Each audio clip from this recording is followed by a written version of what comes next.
हर एक महान आदमी महान है, हर एक सफल आदमी सफल है, लेकिन क्यों? उसके पीछे अगर हम रीजन देखें तो उन्होंने अपनी सारी पावर्स को एक पॉइंट पे कन्फाइंड किया है, तब जाके वो ऐसे बन पाए हैं। एक रूल है, कहते हैं कि when you focus on long term then long term vision will improve your short term decision making.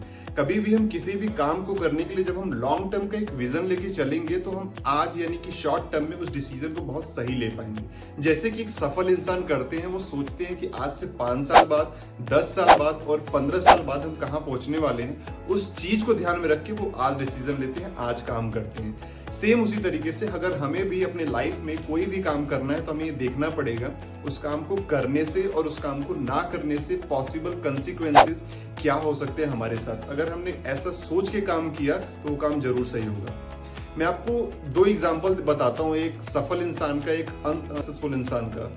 सफल इंसान हमेशा वो काम करेगा जिसको उसको शॉर्ट टर्म की ग्रेटिफिकेशन को, शॉर्ट टर्म की प्लेजर को कुछ टाइम के लिए अवॉइड करना पड़े, लेकिन वो हमेशा लॉन्ग टर्म में ग्रेटर रिवॉर्ड की तरफ फोकस करेगा। बट अनसक्सेसफुल इंसान हमेशा शॉर्ट टर्म प्लेजर की तरफ फोकस करेगा, शॉर्ट टर्म ग्रेटिफिकेशन की तरफ फोकस करेगा।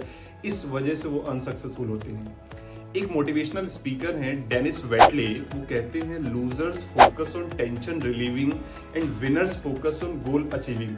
मतलब जो लूजर्स होते हैं हमेशा वो काम करेंगे कि उनके लाइफ से टेंशन्स खत्म होती जाएं, बट जो विनर होते हैं वो काम करते हैं कि उनके लाइफ में टेंशन भले ही आए या ना आए, लेकिन उनका गोल हमेशा अचीव होना चाहिए।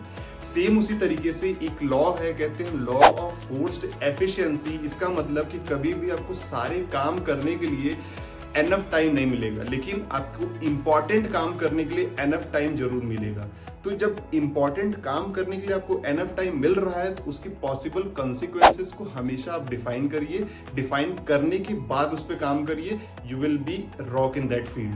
That's all about the possible consequences in any field. Thank you.